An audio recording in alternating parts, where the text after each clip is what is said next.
But আমরা যারা ভাই মধ্যবিত্ত, আমাদের হিসাব বিকাশ করে করতে হইবে। হ্যাঁ, যে আমরা ভালো গরু কিনবো, ঘরে কম খরচ করবো, বাট ঘরটা এমন হইতে হবে যে মোটামুটি গরুর জন্য আরাম দেয়। এবং আরেকটা জিনিস খেয়াল রাখবেন, এই যে গরমকাল উপরের থেকে তাপ নেবে, অবশ্যই টিনের চাল দিবেন। এই যে অ্যাসবেস্টাস, এটা আনোয়ার সিমেন্ট শিট, আবার আরামিট, এরা বিভিন্ন কোম্পানি, হ্যাঁ আমাদের এটা দিলে এই বসে এই বসে ঠান্ডাতে কবুদা, এটা পুরো বিছানো না, বরং উল্টা এগুলা ভাঙ্গিয়া সুইয়া শিলা পড়লে ভাঙে। কর্মচারী করে উড়াই দিয়া বহুত জায়গায় কয়েকদিন আগে হাজারি করে লিখেছিলাম, একজনে কইতেছে যে আম পড়লে ভাঙে না, একজনে কইতেছে যে এই অবস্থা, আমার এই সিমেন্ট শিটের ঘর করছিলাম, আমার কর্মচারী একটা কেইল ভাঙি গেছে। সাধারণ কেইল শব্দ তো আমি আগে শুনে নেই, বললাম ভাই কেইলটা কি, ওই কেইল মানে কমন কথা। আচ্ছা, তাহলে এরকম কেইল ভাঙবো, বেস্ট হলো টেনার চাল দিবেন, নিচে ইনসুলেটার। এখন খুব কম খরচে 5 থেকে 7 টাকা স্কোয়ার ফিট ইনসুলেটার পাওয়া যায়। ইনসুলেটার দিবেন, উপর থেকে কোনো গরম নামবে না, আপনার গরুটা আরামে থাকবে। ফ্যান লাগাইলে ফ্যানের বাতাসটা নিচে নামবে না, হলে আপনি যদি ট্রেনের ঘরের নিচে ফ্যান লাগাই দেন, গরম তখন এই যে তাতানটা রোদ থাকে কেয়ামতের মতো গরম নামে। অতই নেই, কিন্তু দেখা যাচ্ছে হয়তো ওখানে ফার্মে রোদ কম হচ্ছে, ডেইরি ফার্মে দুধ কম হচ্ছে। আমরা কিন্তু এইসব জায়গায় যে পাঠাবাইদের এখানে যতগুলো স্যাম্পল পাঠাইছি আজ পর্যন্ত সবগুলো নেগেটিভ একটা হবে, মানে অলমোস্ট 99 না 100% কি আমরা কোনো না কোনো গরু পকেট করছি। আবার কিছু ভুলও হয়, যেমন সিলেটে একটা ফার্মে গরু মারা যাচ্ছিল, ইউনিভার্সিটিতে দিছে টেস্টে 10টা, সবগুলা নেগেটিভ। এরপরও গরু মরছে চিটাগাং ইউনিভার্সিটিতে, সিলেটের একটা পাশাপাশি ল্যাবে পাঠাইছি, 40টা আনছে, 38টা প্রোটোজোয়া পজিটিভ। আর প্রোটোজোয়ার একটা সবচেয়ে বড় বিপদ হলো, প্রোটোজোয়া কিন্তু 3 রকমের আছে। একটা হইলো অ্যানাপ্লাজমা, একটা হইলো বেবিসিয়া, একটা হইলো থাইলেরিয়া। তার মধ্যে বেবিসিয়াটা মোটামুটি অ্যাকিউটের কাছাকাছি গেলে ধরা পড়ে মানে রক্ত উপস্থাপ হয়। বাকি দুইটা কিন্তু ধরাই পড়ে না, কারণ ভিতরে আপনারা শেষ করে ফেলতেছে।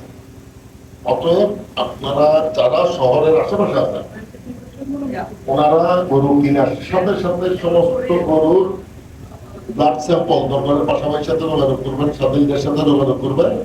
যদি সম্ভব হয় টেস্ট করবেন, টেস্ট করে যদি পজিটিভ হয় ওষুধ দিবেন, তাহলে আপনার খাদ্য খরচ কম হবে। মানে অসুস্থ গরু তো সহজে বাড়বে না, দ্রুত বাড়বে। নিবের ওষুধ যেমন দিবেন, কুকুনের ওষুধ যেমন দিবেন, প্রোটোজোয়ার ওষুধও দিবেন। যদি পজিটিভ পান তখন একজন ডাক্তারের সাথে কথা বলে দিবেন। আর যাদের টেস্ট করার ফ্যাসিলিটিস নাই, ওনারা একজন প্র্যাকটিশনার যারা আছেন, সাপোজ পাশাপাশি আছে, এখানে ফরাদ স্যার আছে, অনেকেই আছে, তাদের সাথে যোগাযোগ করে প্রেফারেবলি এক ডোজ প্রিভেন্টিভ যদি দেন, আপনাদের গ্রোথ রেটটা ভালো পাবেন। আর যাদের টেস্টের ফ্যাসিলিটিস আছে, শহরের আশেপাশে যারা আছেন, অবশ্যই টেস্ট করবেন। আর এর বাইরে কি পেতাম নোটগুলো ছিলেন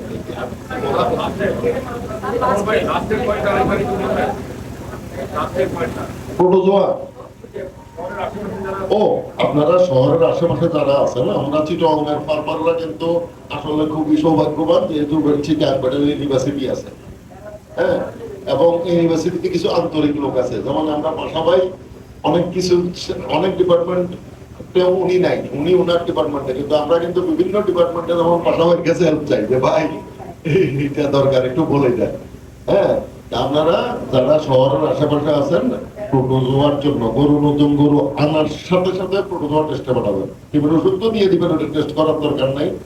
আর কুকুরের ওষুধ দিতে হবে আপনারা। এবং আপনারা যারা নতুন ফার্ম করবেন, সবসময় খেয়াল রাখবেন, বাইরের থেকে গরু আসলে সবার আগে এমন একটা ওষুধ দিবেন যেটা উকুনেরও কাজ করে, কৃমিরও কাজ করে, কলেজিয়া কৃমিরও কাজ করে। যেমন মার্কেটে ওই যে এমেকটিন প্লাস, ক্লোরোস, আইডিক্লোর, এই ওষুধগুলো আছে। এটা সুবিধা হলো কলেজিয়া কৃমির কাজ করে, উকুনের কাজ করে, আটালের কাজ করে, কোলক্রিমির কাজ করে। প্রথম ডোজ হিসেবে আপনারা এটা দিবেন। দ্বিতীয় ডোজ হয়তো লিভারের দিবেন, নইলে অ্যান্ডেক্স দিবেন, দিবেন যে কোনো একটা।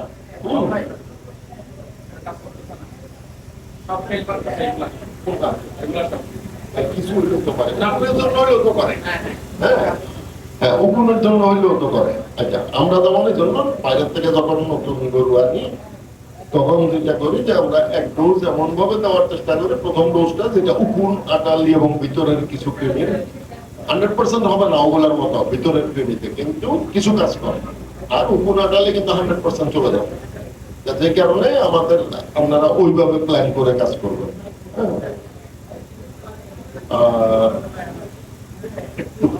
একটু দেখেন একটার সাথে আরেকটা পরিপূরক, যে আমি খাদ্য আনলাম খাওয়াই দিলাম, গরু বড় হবে না। অতিরিক্ত খাওয়াইলে আপনার পয়সা লাগে। যদি সমান সমান ওর যেটা মেনটেন্যান্সের জন্য দরকার, কারণ একটা গরু ওর মেনটেন্যান্সের জন্য দরকার আমরা 3 কেজি খাদ্য, 20% প্রোটিনের বা 18% প্রোটিনের। হ্যাঁ, তো তখন আপনি কি করলেন, ওরা 3 কেজি দিচ্ছেন। কি হবে, আপনার গরু একটা ওজন আছে 300 কেজি, 6 মাস বড় দেখবেন যে 300 কেজি বা 310 কেজি হয়েছে।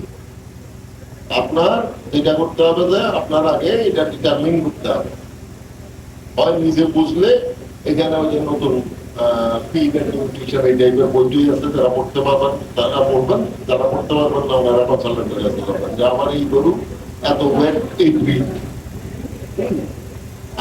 ব্রিড ওয়াইজ কিন্তু গরুর বাড়ে, যেমন দেশি গরু হইলে এইটারে আপনি যতই খাওয়ান, গোলাও কোরমা বিরিয়ানি কাচ্চি বিরিয়ানি, এটা 700 গ্রামের উপরে বাড়বে না দেশি গরু। যদি এটা শাইওয়াল ক্রস হয় ভালো করে খাওয়াইলে 1200 গ্রাম পাবে। যদি এটা ফ্রিশিয়ান ক্রস হয় সাথে যদি শাইওয়াল থাকে তাহলে কিন্তু এটা 1600, 1700, 1400 গ্রাম পাবে। আপনার তো ওই পাড়ার জন্য কি করতে হবে, ধরেন এই গরুটার জন্য আমার 3 কেজি খাদ্য লাগতেছে আমার মেইনটেনেন্স, তাইলে ওইখানে যদি আমার গরুটা হয় 700 গ্রাম পাড়া, তো ওই 700 গ্রামের জন্য আমার আরো ধরেন প্রায় 150 গ্রাম প্রোটিন লাগবে। তো ওইটা হিসাব করে নেবেন। আবার যখন একই সাথে যখন ওইটাই যখন শাইওয়াল ক্রস হবে যে 1200 গ্রাম পাড়ার মতো গরু, তখন ওর জন্য আরো এক্সট্রা প্রোটিন লাগবে, এনার্জি লাগবে, ওইটা হিসাব করে নেবেন। কইরা আপনারা খাদ্যটা ওইভাবে কম বেশি করে এক একটা তার যতটুকু লাগে চেষ্টা করবেন বেঁধে বেঁধে খাওয়া। ওভার ফিডিং করলে আপনার লস, কম খাওয়াইলেও লস। কম খাওয়াইলে কি লস শুনেন, আগে এক সময় আমি যখন প্রথম ফার্ম করি আমরা তো অলওয়েজ ফোকাস করতাম দুধের গরু, দুধের গরু আমার সম্পদ না বাচ্চা এগুলোর থেকে আমরা টাকাই কেমন না চিন্তা করতাম সাধারণ, এগুলা তো এখন কিছু দেয় না, এগুলা বেশি নজর দেওয়া যাবে না। ধরেন এখন থেকে 30 বছর আগে আমরা ফার্ম করতাম, গরু হিটে আসতো 2 বছর পর পর আসে।